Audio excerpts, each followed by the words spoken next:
মাত্র ২৬ দিন হয়েছে চেন্নাইয়ে কাজে যাওয়া, এরই মধ্যে মৃত্যুর খবর পৌঁছালো বাড়িতে। ভিন রাজ্যে কাজে গিয়ে মৃত্যু হয়েছে হরিহরপাড়ার এক পরিযায়ী শ্রমিকের। মৃত পরিযায়ী শ্রমিকের নাম আনিসুর রহমান, বাড়ি মুর্শিদাবাদের হরিহরপাড়া শ্রীপুর এলাকায়। মৃত্যুর খবর বাড়িতে এসে পৌঁছাতে কান্নায় ভেঙে পড়ে পরিবারের লোকেরা। মানসিক স্বাস্থ্যের জন্য সবার আগে যে নামটি মনে ভেসে ওঠে, সুস্থ মনের ঠিকানা মনোবীক্ষণ। যোগাযোগ নাম্বার 7477799516। ভিন রাজ্যে কাজে গিয়ে মৃত্যু হলো হরিহরপাড়ার এক পরিযায়ী শ্রমিকের। মাত্র ২৬ দিন হয়েছে চেন্নাইয়ে কাজে যাওয়া। শুক্রবার হঠাৎই পেট যন্ত্রণা হয় ওই শ্রমিকের। তারপরেই তাকে স্থানীয় হাসপাতালে নিয়ে গেলে চিকিৎসকেরা মৃত বলে ঘোষণা করেন। মৃত্যুর খবর বাড়িতে এসে পৌঁছাতেই কান্নায় ভেঙে পড়ে পরিবারের লোকেরা। মৃত পরিযায়ী শ্রমিকের নাম আনিসুর রহমান, বাড়ি মুর্শিদাবাদের হরিহরপাড়ার শ্রীপুর এলাকায়। শনিবার মৃতের পরিবারের লোকেরা জানায়, মাত্র ২৬ দিন আগেই চেন্নাইয়ে কাজে গিয়েছিল। হঠাৎ এইভাবে মৃত্যু হবে তা কল্পনাও করতে পারেনি।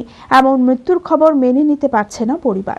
কাজে গেছিল ২৬ দিন হচ্ছে, ২৬ দিনের মাথায় কাজে উঠেছে। কালকে দিয়ে কাজে যে ফোন এসছে বাড়িতে যে আপনাদের বাড়ির লোক পেটে যন্ত্রণা উঠেছে, তাই বলে হসপিটালে ভর্তি করা গেছে। ভর্তি করার পর বাড়িতে এখানে জানা গেছে যে বেশি হয়েছে, মানে মাজাটা যা উঠতেছে না, কথা মতো বলতে না, তাই বলেছে যে কথা মতো বলতে পারছে না বলে এবার সকালবেলাতে এখানে তো বলা হয়নি, অন্যজনকে বলেছে মারা গেছে। আরো কেউ আছে চেন্নাই গেছে, একটা অসুস্থ হয়ে পড়েছে।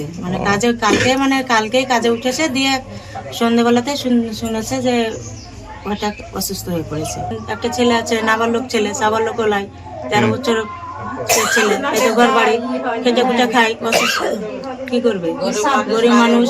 ভোরে ফোন পেয়েছিলাম যে পেটে লাগছে, প্যারালাইজ হয়েছে। তারপরে আবার কিছুক্ষণ বাদে শুনছি যে মারা গেছে। ওই তো পরিবারের অবস্থা খুব খারাপ, না খেটে খুটে খাই, কিছু নাই। একটা ছেলে আছে, 14 বছর ছেলে। হরিহরপাড়া থেকে রাকিবুল ইসলামের রিপোর্ট, TV24 বাংলা।